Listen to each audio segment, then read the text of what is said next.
housing, homelessness. Let's think about the pyramid that makes up Maslow's hierarchy of needs.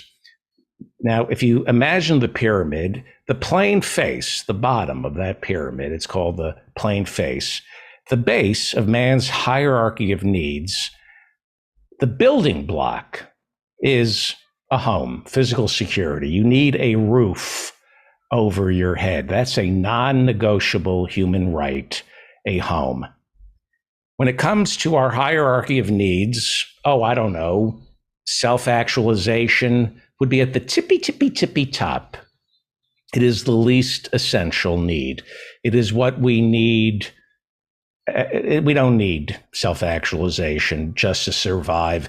You don't need to express yourself just to survive. That's at the tippy top of the pyramid.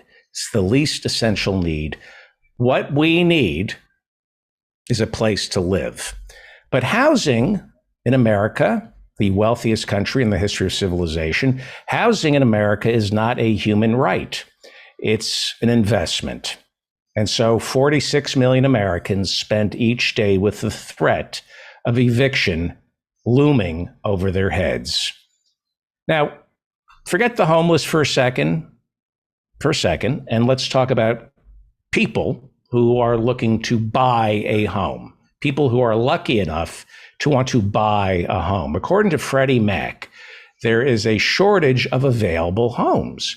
4 million homes need to be built right now to accommodate all the people rich enough who want to buy a starter home. There is a shortage of starter homes. Now, I'm not talking about public housing. I'm not talking about homeless shelters, but this is, of course, related to all that. We have a housing shortage for people who can afford to buy a house, but there just aren't enough homes. That's why some cities are seeing as much as a 30% increase in the price of homes this past year. There are some parts of America where housing prices have soared 30%. That's great news if you own a home. Great news if you own a home and you're a sloth who doesn't want to work for a living. Great news if you inherited your parents' home and you don't feel like working for a living, or there's no work out there for you.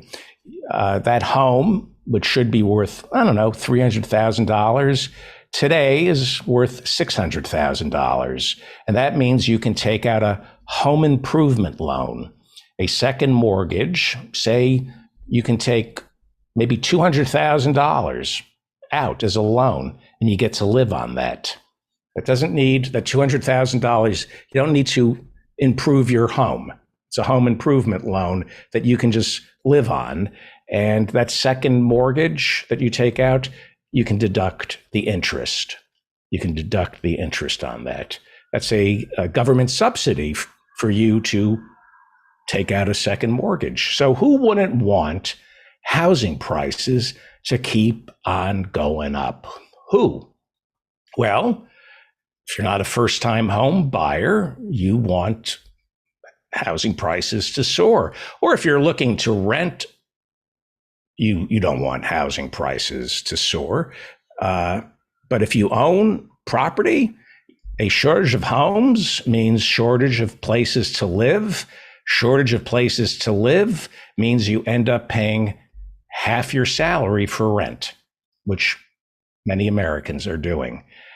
Now, if you own a home and you're the beneficiary of rising housing costs, when you talk about homelessness, you will say it's a complicated issue. It's a multifaceted problem, and the solutions are all of the above. That's what people who work for ExxonMobil say when it comes to solving climate change. They say the solutions are all of the above. Sure, solar, wind, and fossil fuel, all of the above to solve climate change, because it's complicated. If you're rich enough to own a home, you will say housing costs are going up, not because there's a shortage of housing. Housing costs are going up because of labor costs. It's just gotten too expensive to build those 4 million homes first-time buyers need. I mean, do you have any idea what construction costs are? What labor costs are? Construction workers, they're so greedy. They want a livable wage. And of course, there are these supply chain issues. We can't get our hands on wood. That's why nobody's building. And there's too much red tape and zoning laws, and communities, they won't allow any more building in their neighborhood. And of course, the price of land is too expensive. The price of land is too expensive. Why is that? Could it be that somebody is buying up all the land, making it too expensive? So instead of manufacturing more homes, Americans spend most of their time manufacturing lame excuses for homelessness and unaffordable housing. Here's why housing is unaffordable. Housing is unaffordable because housing is a public need. It is the most basic primal need, right up there with air, water, food, shelter. It's a primal need. People will pay whatever they can. They will pay half their salary or their entire salary for a roof over their head. That's why investing in homes is such a great play. Everybody needs a home. Everybody needs a place to live. You want a safe investment? Put it in homes. According to today's Washington Post, 1 out of every 7 homes purchased in America's biggest housing markets were purchased by investors. Let me just repeat that because this is important. 1 out of every 7 homes purchased in America's biggest housing markets, 1 out of 7, were purchased not by people who need a place to live, but by people who were investing in housing. That's why housing prices are going up. By the end of 2021, 15% of all homes in America's top 40 housing markets were purchased by investors. And it gets worse. Not just any investors, private equity, corporations are buying these homes.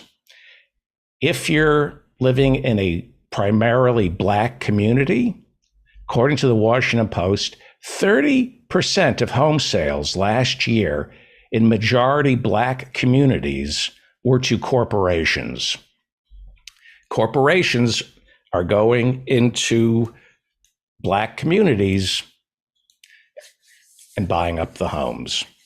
Senator Sherrod Brown, he's a Democrat from Ohio, sort of one of the good ones, not completely, but he's sort of a good Democrat.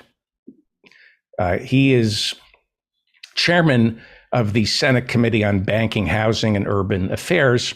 And this is what he said last week, quote, "One of the reasons housing prices have gotten so out of control is that corporate America sensed an opportunity."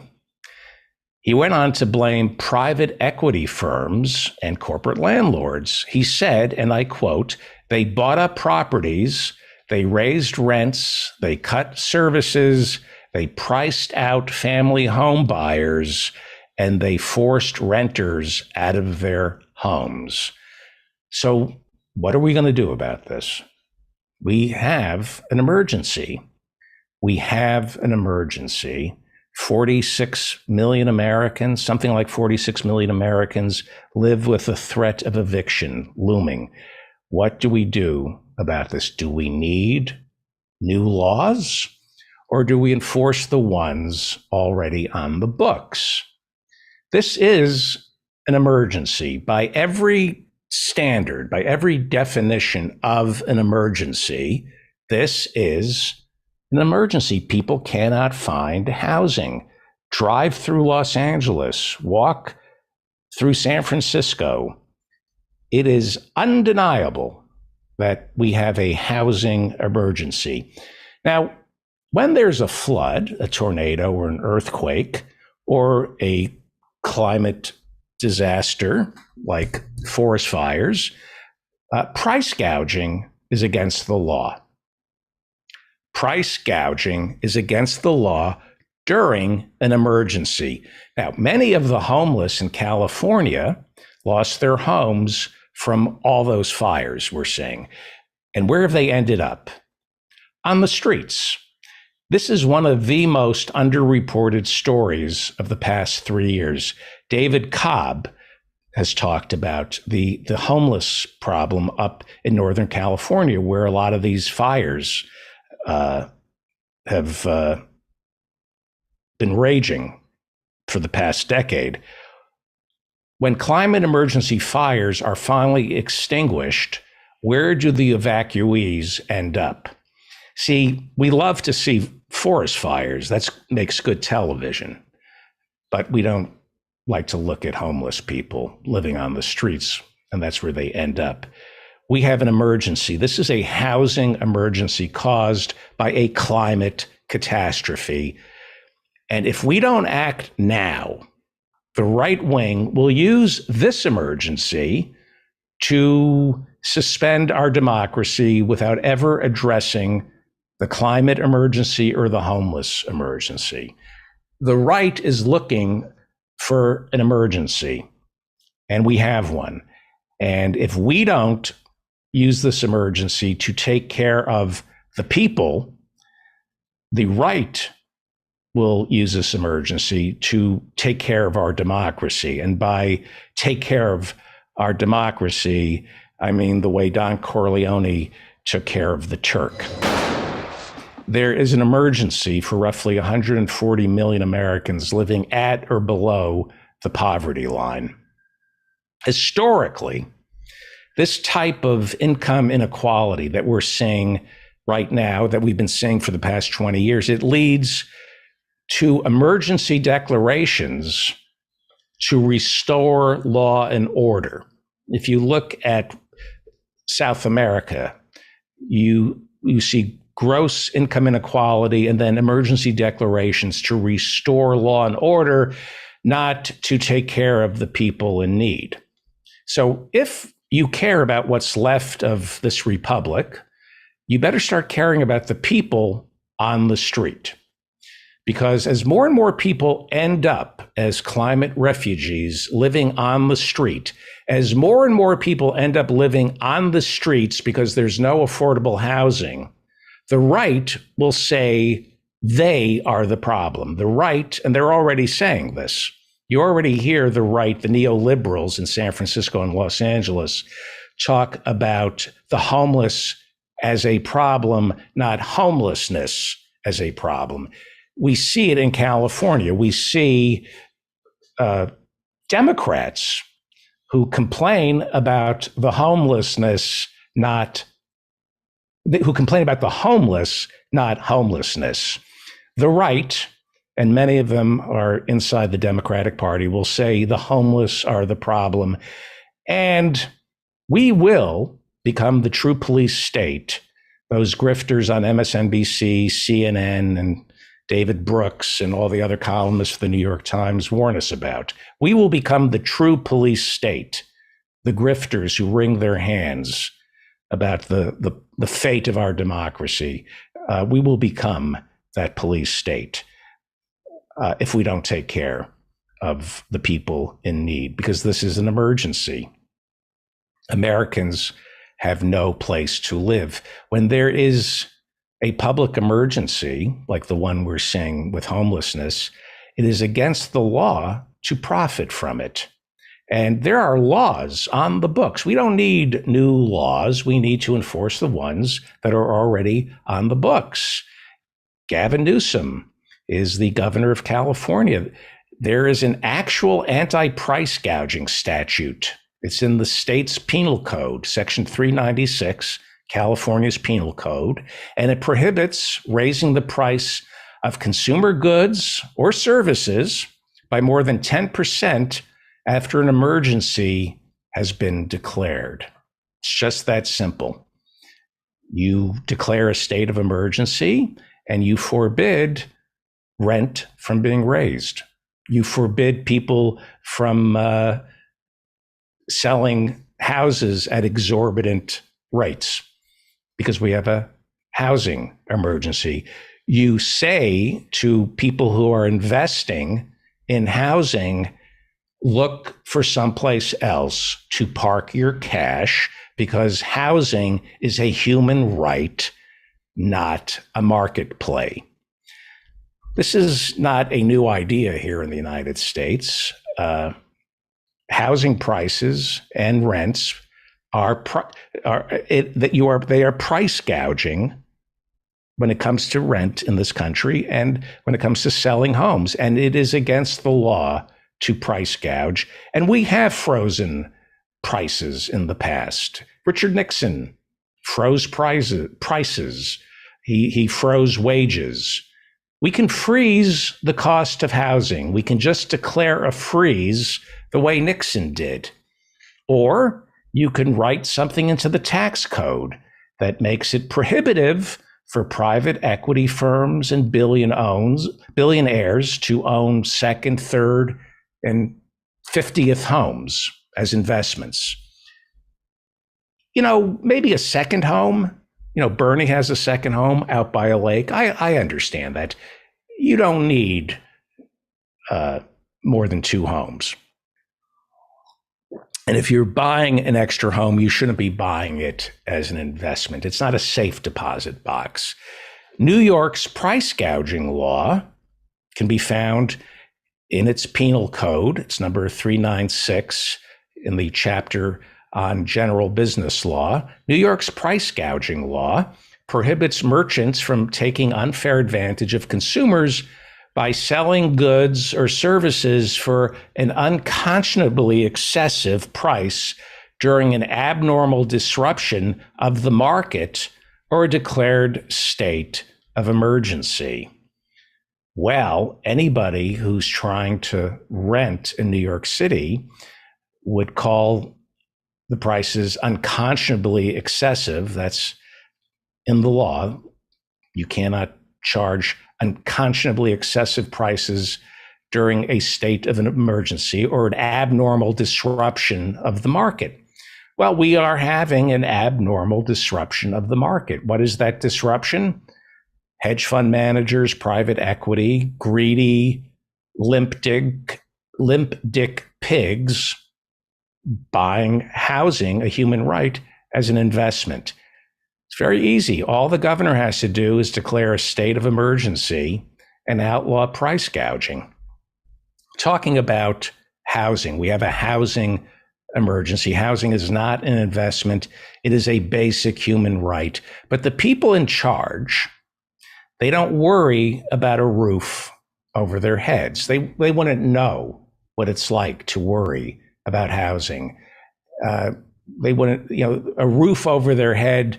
They're thinking, do I go with cathedral ceilings or distressed wood beam ceilings? They can't imagine anyone worrying about just a roof. In America, we don't talk about basic human needs. We go right to the top of Maslow's hierarchy of needs. We go to the tippy top. We never hear about the 140 million Americans living at or below the poverty line. Seems to me that's where everybody should start each day, with the bottom. Seems to me that's what news is. News is what's going on with the people who are struggling with the base plane of Maslow's hierarchy of needs. The discussion, however, in America is always about the stuff that doesn't mean anything. We talk about our self-esteem, or did you find love on Valentine's Day? Are you self-actualized? Do you find meaning in your work? If 140 million Americans are living at or below the poverty line, I don't think it matters if you're suffering from burnout at work or you're having trouble sleeping. So I insist that Maslow's hierarchy of needs is a good starting point for any conversation about the state of our nation. I insist that Maslow's hierarchy of needs is news. The bottom is what news is. Our air, our water, our food, our shelter, Even our sleep is considered a baseline in Maslow's hierarchy of needs. It starts with the basics, which America fails to provide for more than half this country. The entire narrative in America is jumping to the top of the hierarchy of needs. We focus on our self-esteem because the people controlling the narrative, they jump to the top of the hierarchy. They were born on the top of the hierarchy and they don't look down. And they're pulling up the ladder so nobody else can climb.